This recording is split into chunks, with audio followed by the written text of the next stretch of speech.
Christian, starting with you, mate. It must seem like yesterday you were still on the pitch playing. Now all of a sudden you're in this position, obviously a really important position, but quite different. What are the emotions around that? Is it nervousness, excitement, bit of everything? Yeah, it doesn't feel like yesterday. I've got to say, it feels like a long time ago. I said at the time it's quite daunting. It was immensely humbling to go through a public election. I've never really done that before. It wasn't the nicest experience in the world, if I'm honest. But four other guys stood with me, wanting to do what I wanted to do, represent the players, and four really good candidates. So a lot of respect for those. Two of them are in the room today, I know. But to get the players' vote and the mandate from the players, they've chosen me to lead. A lot of responsibility there, but I actually think that it's a really exciting time for rugby, and there's a real chance to reposition the players, but also to relaunch rugby after what has been a very difficult 2 years for everybody, not just rugby, but society as a whole. What are your key priorities from the offset? What have you recognised needs to change or maybe needs to improve, or what do you want to hammer down on and keep continuing to grow and improve? Yeah, so the concept for me is, like, as I said, we've been through 2 terrible years, and I've delivered, my colleagues here at the RPA have delivered a lot of bad news to players, if we're going to be perfectly honest. It's really difficult, and again, that's happened throughout society. So for me, there's a real chance to reposition players now, where there was a real feeling amongst the player group, we're employees and we've been through difficult times. If we're going to grow the game, and I think everyone agrees we need to grow the game, we see the challenges. If we reposition the players from employees to partners, we want that genuine engagement. We need the players to put a good product on the pitch, which I think at the moment they really are.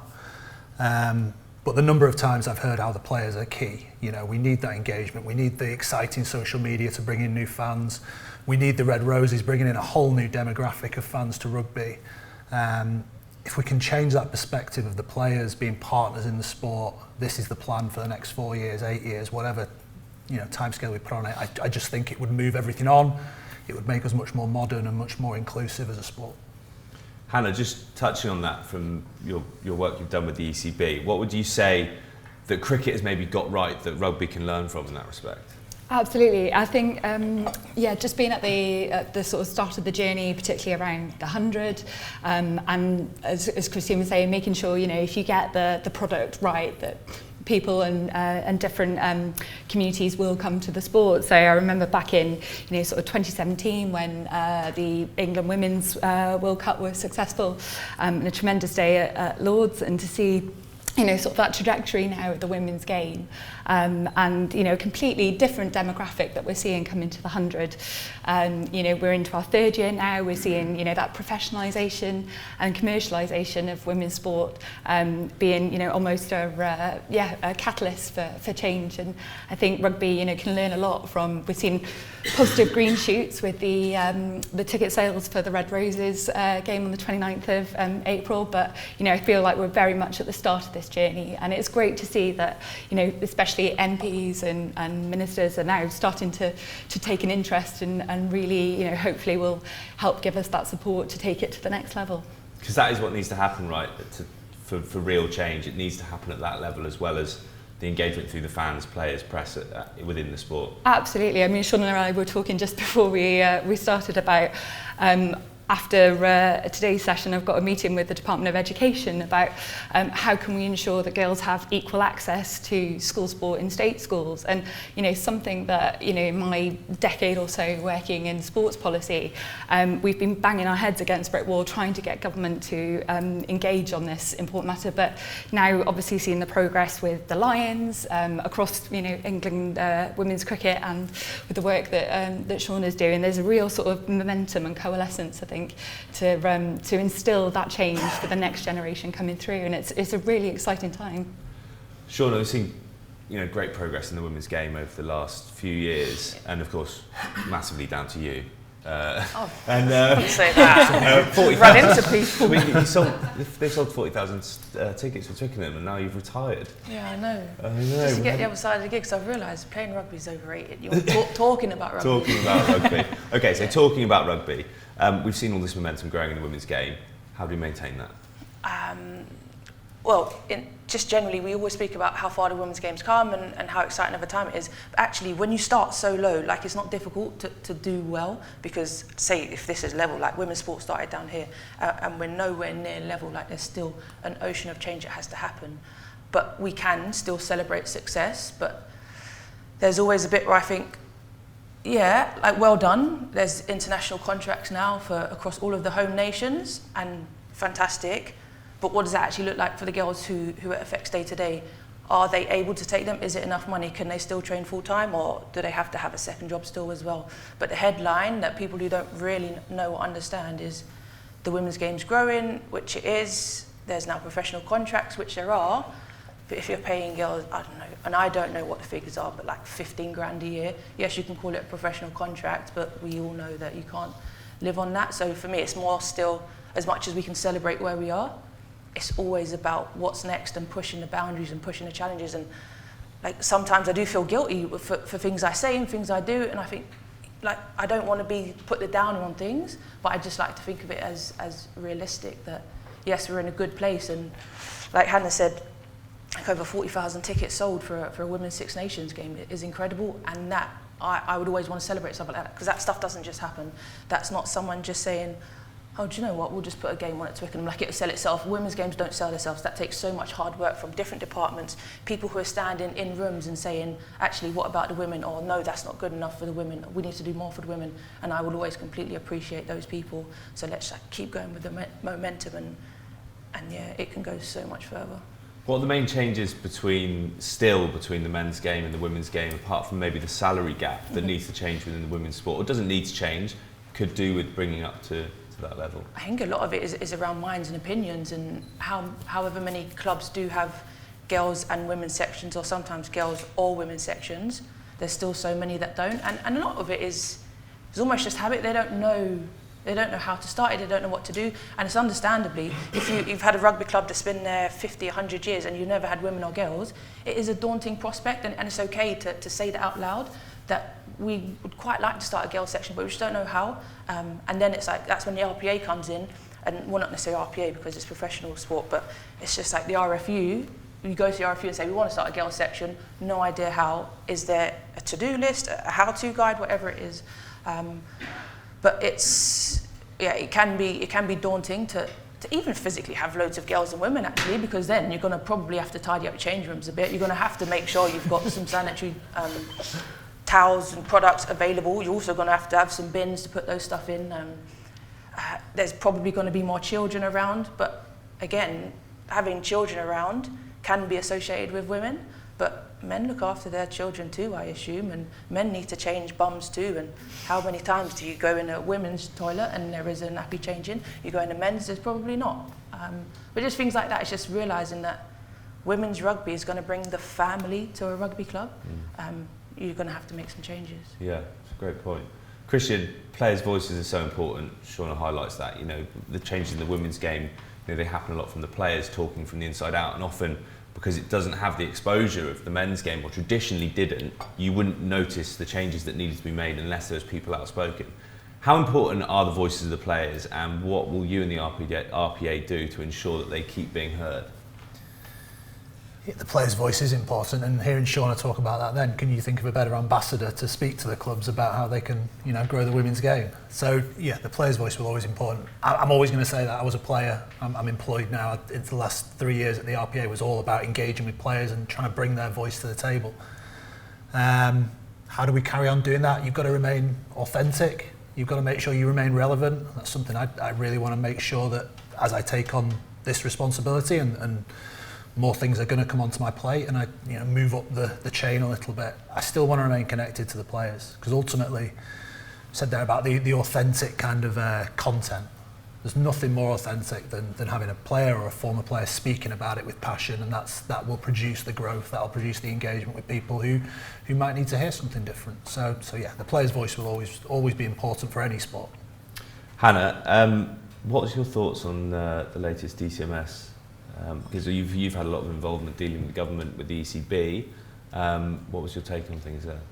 Yeah, just building on Christian's point there, I think I was really pleased to see the committee recommend and put a focus on the role of the players' voice, and players' welfare needs to be at the heart of decision making going forward.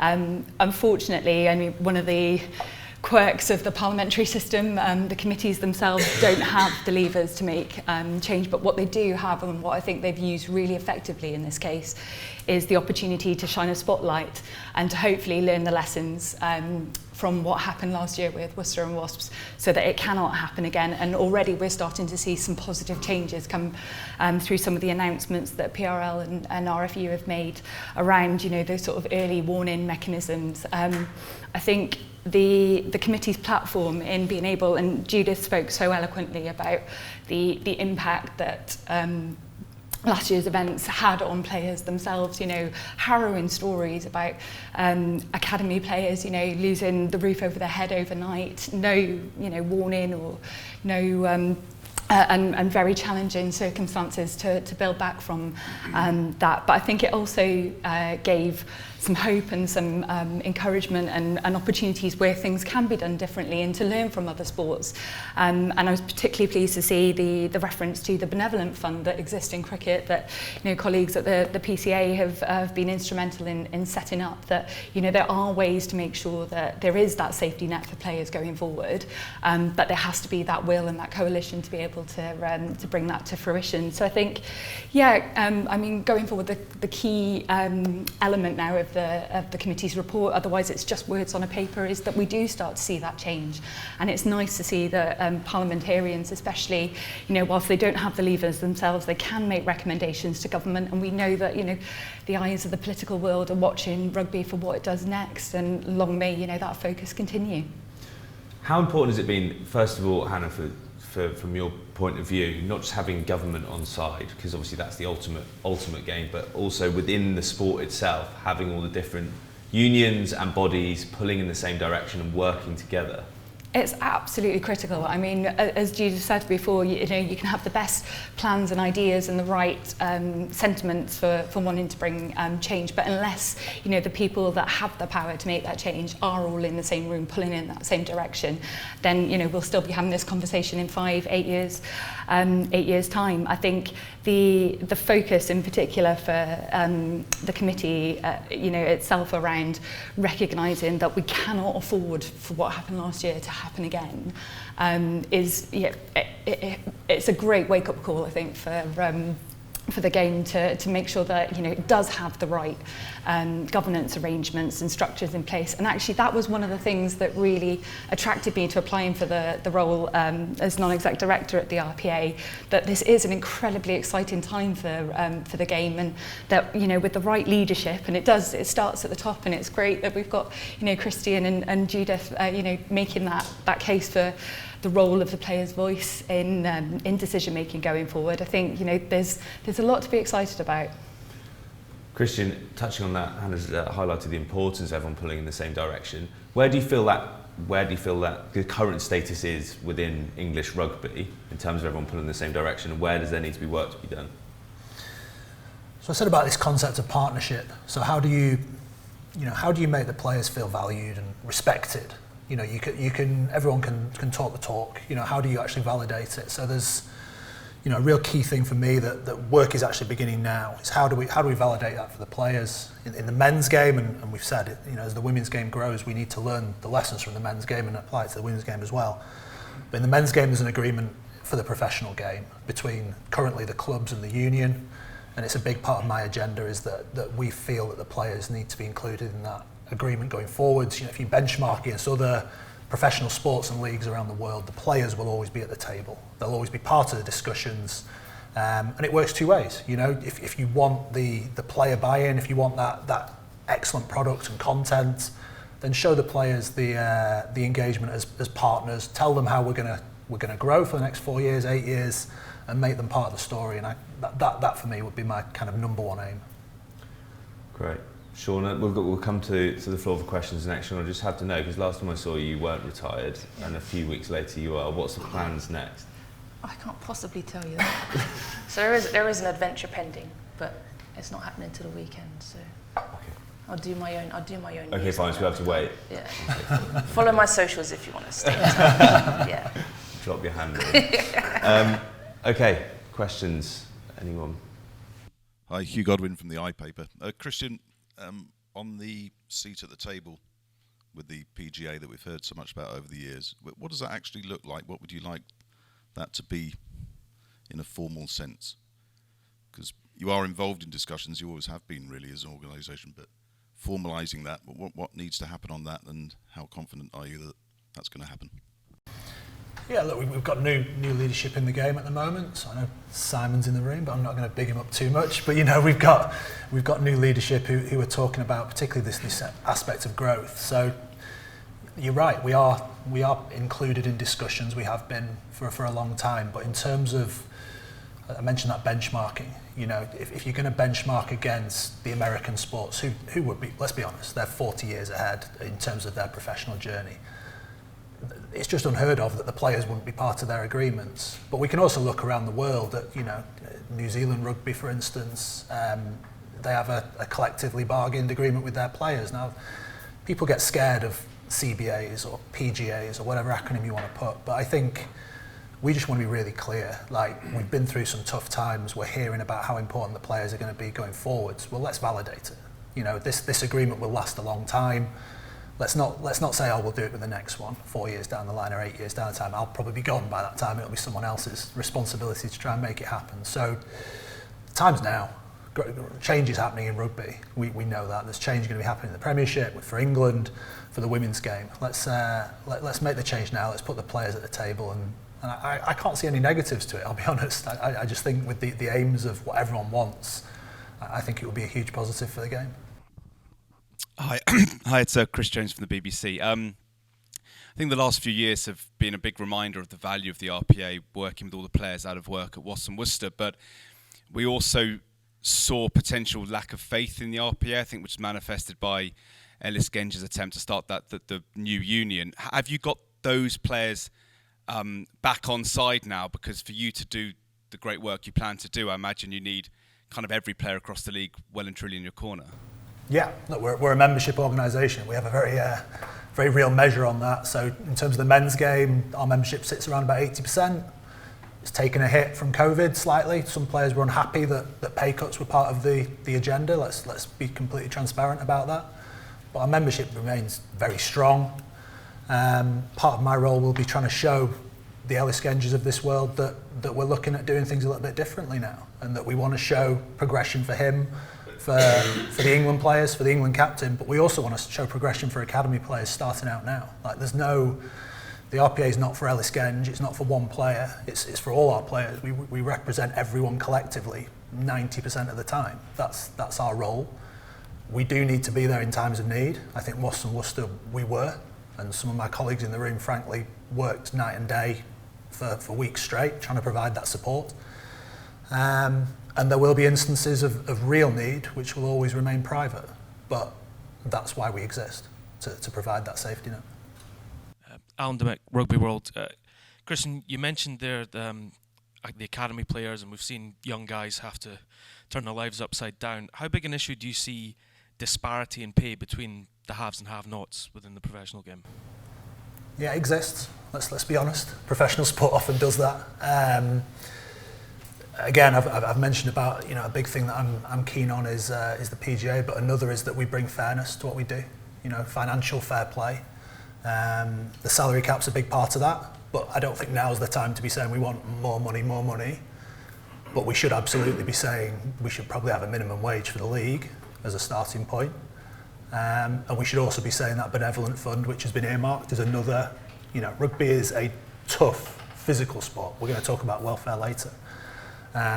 There are players who come out of rugby with physical issues, and if we can help, then a benevolent fund is the easiest way to do that. So my progressive way of doing that would be, the game supplies a certain amount of monies to the player, but we need to supply a certain amount of monies for past players as well.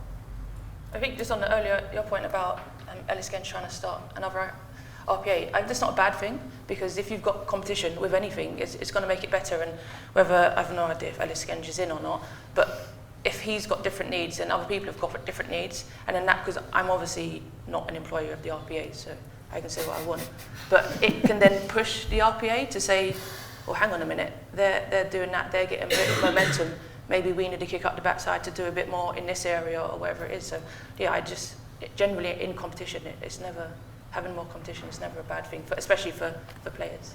And I think, Shaunagh, you're absolutely right. Seeing that step change and what Judith talked about previously, that laser-like focus on, no union can do absolutely everything. And yes, there will be some players that, perhaps in the past didn't feel like the RPA was for them, but having that laser-like focus now on what we are going to focus on going forward, I think, can only lead to that positive change and hopefully more people coming to the table. I think when I was playing as well, there was a communication issue. And it was only until you needed the RPA and you needed restart that you really understood and we're what aware they could do or what they did do. I think that that's improved, obviously, hasn't it? But it's probably still something that needs to progress, do you think? Communication is a constant issue. I've got to say, if you look at an 18-year-old academy player coming into the game now, they do not communicate anything like what I communicate. I think I'm pretty cool. I'm a cool dad.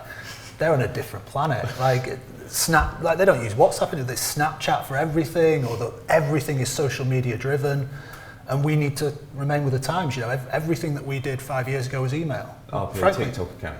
Is that where we're going? That won't be my responsibility. Just one other thing to say, Judith showed that graph about, where do we want to be, adequate, decent, or world class. Players want world class for everything.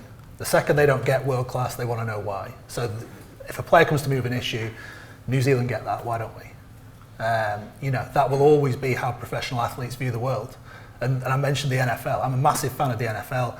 The NFL is a different animal to rugby, let's financially. But players will still look at the NFL and say, why aren't we doing that? Because they do it.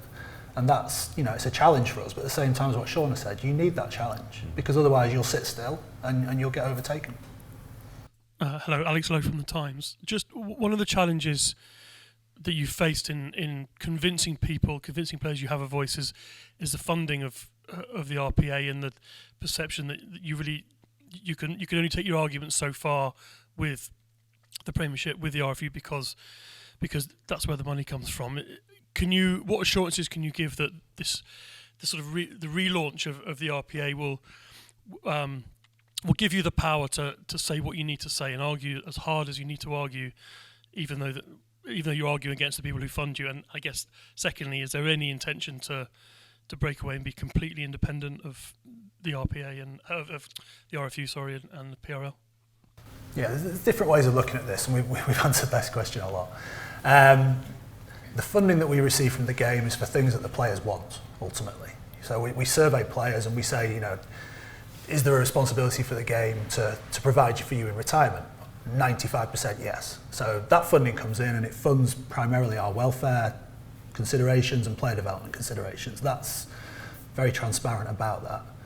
The rest of our funding comes from member subs and commercial work of our own. So that forms our pie. Now, I spoke about the modern way of doing it. If you look at the NRL, which is held up time and time again as a really comparable league to ours who are getting things right, they have this concept of player monies. So whatever the pie is, however you're going to carve it up, this is player monies, and we're going to assign a certain percentage to the players. Now, if we then take our funding from that percentage, well, actually, we're taking the players' money, but the game would say collectively there's a responsibility now. We can't just give out wages. We want to supply player development. We want to have welfare. We want to have past player protections. That's the really modern way of doing it. I like that idea, but that's what these discussions will be. How do we come to an agreement for the professional game? The other way of doing it is you go to the American model. The NFLPA subs are about $20,000 a year. So it's a very different model, and actually probably a less inclusive model. So I personally prefer the former. But that's what these discussions are all about. For me, I was never the player who creamed the money off the top. I didn't play for England. I was never well paid.